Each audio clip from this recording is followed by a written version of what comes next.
Salut les bien-aimés en Jésus-Christ et bienvenue à WIFNU, notre communauté qui lit la Bible ensemble pour connaître les promesses qu'on a en Jésus-Christ, notre Seigneur, Sauveur et Espérance. Nous continuons avec 2 Pierre, chapitre 2. Les faux docteurs.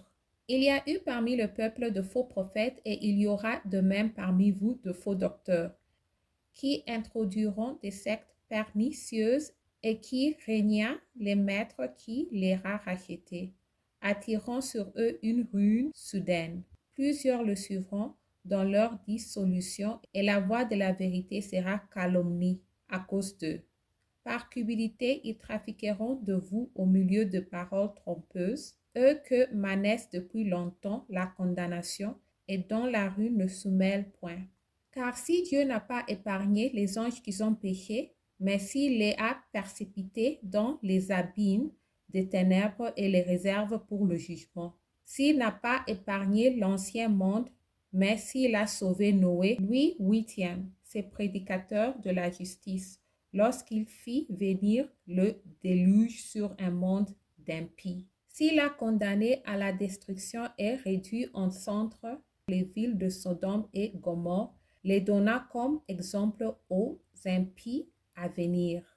Et s'il a délivré le juste Lot, profondément attristé de la conduite de ces hommes, sans frein dans leur dissolution.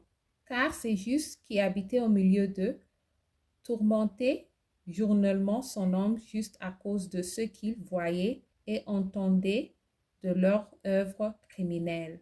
Le Seigneur sait délivrer l'épreuve les hommes pieux et réserver les injustes pour être punis au jour du jugement. Ceux surtout qui vont après la chair dans un désir d'impurité et qui méprisent l'autorité, audacieux et arrogants. Ils ne craignent pas d'injurier les gloires. Tandis que les anges supérieurs en force et en puissance ne portent pas contre elles de jugement injurieux devant le Seigneur.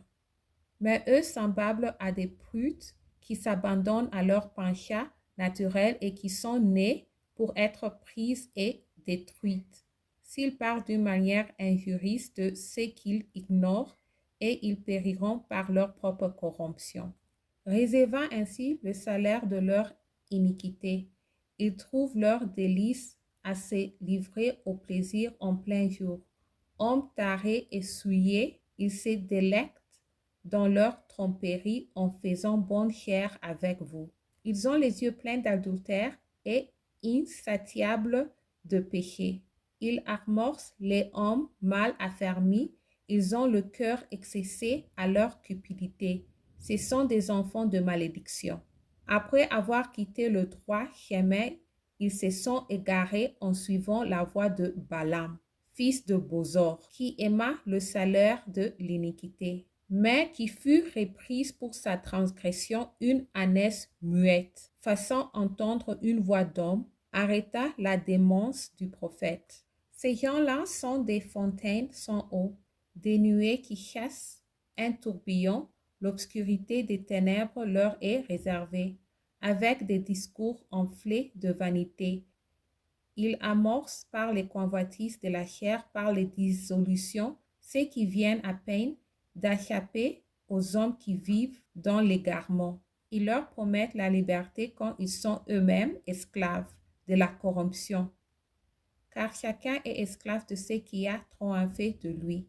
En effet, si après d'être retiré de souillure du monde, par la connaissance du Seigneur et Sauveur Jésus-Christ, ils s'y engagent de nouveau et sont vaincus, leur dernière condition est pire que la première.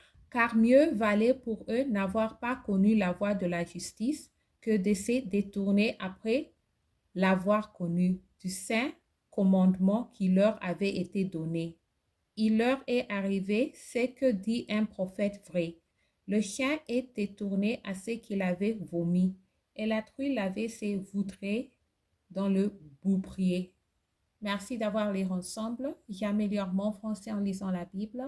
Restez en Jésus-Christ et shalom.